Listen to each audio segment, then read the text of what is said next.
महंत श्री पैठणकर बाबाजी महानुभाव रिद्धपूर बाबाजी आपलं मान्यता वस्त्र या ठिकाणी प्रदान करतील। पैठणकर बाबा महंत बाबा मान्यता वस्त्र प्रदान करत आहेत। परवानगी घेत आहेत। मत व्यक्त केलं होतं माझ्यासमोर, तब्येत चांगली झाली होती तर त्यांना समाधान वाटतं। अचानक मठामध्ये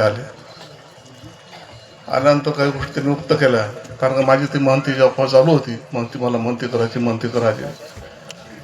तर ते म्हणतो इतकी गडबड कशा करता, कोणाला महंती करता, मलाही महंती करायची आहे। मग मी त्यांना सहज प्रश्न केला, बाबा तुम्ही कोणाची निवड केली आहे? कारण तुमचे पोर जे आहेत शिष्य वगैरे लहान आहेत। तर का म्हणे मंगेश नाही काय म्हणे, मी मंगेशला महंती करणार आहो, हे त्यांनी माझं उक्त केलं होतं।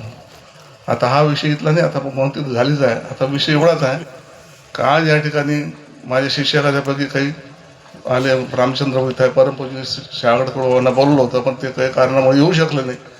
त्यांना उद्या तारीख आहे त्या जागेबद्दल, दिल्ली खानचे ते पायऱ्या करण्याबद्दल तारीख होती, मग ते आले नाही। पण त्यांच्यापैकी एक मेंबर या ठिकाणी आले नाही। तसे बेलापूर बाजार आहे, तसे रामचंद्र बाजार आहे, आणि माझा पैठणकरचा परिवारही या ठिकाणी उपस्थित आहे। तर त्या सर्वांना विचारतो, कारण मग वसत द्यायचं का नाही, तर 2 दिवसांना आम्हाला विचारलं नाही असं म्हणाल तुम्ही, म्हणून समोर या ना।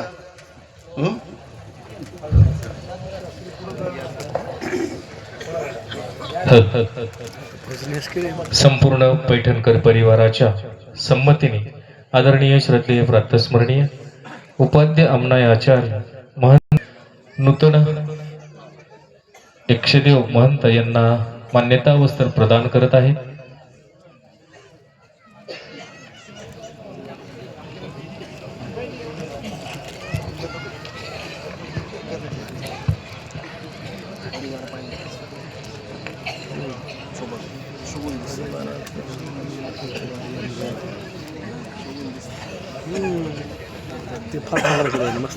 मग आपल्या शिष्याला यानंतर महंत श्री साळकर बाबाजी महान